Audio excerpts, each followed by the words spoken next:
Hi friends, இன்றைக்கி beans carrot பொரியல் கொஞ்சம் வித்தியாசமாக டேஸ்டியாக எப்படி செய்கிறதுன்னு பார்க்கலாம். ஒரு பேனில் நல்லெண்ணெய் சேர்த்துருக்கேன். கடுகு கொஞ்சம் சேர்த்துக்கோங்க, சீரகம் கொஞ்சம், சின்ன வெங்காயம் கொஞ்சமாக கட் பண்ணி சேர்த்துருக்கேன். அடுத்ததாக பூண்டு பேஸ்ட்டு சேர்த்துருக்கேன். வீட்டில் அரைச்ச பூண்டு விழுது, நீங்கள் பூண்டை கட் பண்ணி கூட சேர்த்துக்கலாம். ஒரு 2 பூண்டை தட்டி சேர்த்துக்கோங்க. காஞ்ச மிளகாய் ஒரு 3 சேர்த்துருக்கேன். இப்போ நல்லா வதக்கி விட்டுட்டு பீன்ஸு கேரட்டு சேர்த்துடலாம்.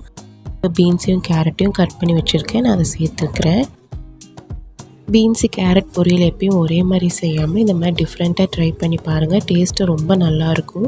இப்போ கொஞ்சமாக உப்பு சேர்த்துருக்கேன். தண்ணி கொஞ்சம் சேர்த்து வேக வச்சிடலாம்.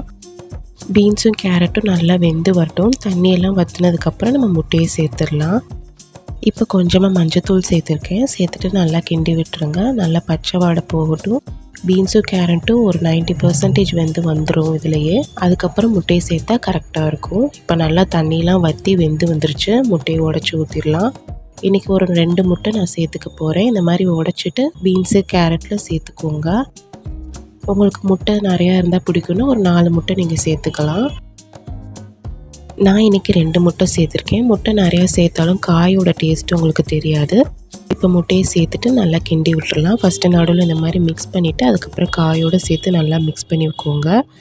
முட்டை நல்லா எல்லா காயிலையும் ஸ்ப்ரெட் ஆகிற மாதிரி மிக்ஸ் பண்ணி விட்டுக்கலாம். இப்போது எல்லா சாதத்துக்குமே இதை கூட வச்சு சாப்பிட்றப்ப டேஸ்ட்டு நல்லாயிருக்கும். நீங்கள் சப்பாத்திக்கு கூட இந்த மாதிரி ஹெல்த்தியாக தொட்டு சாப்பிட்டுக்கலாம்.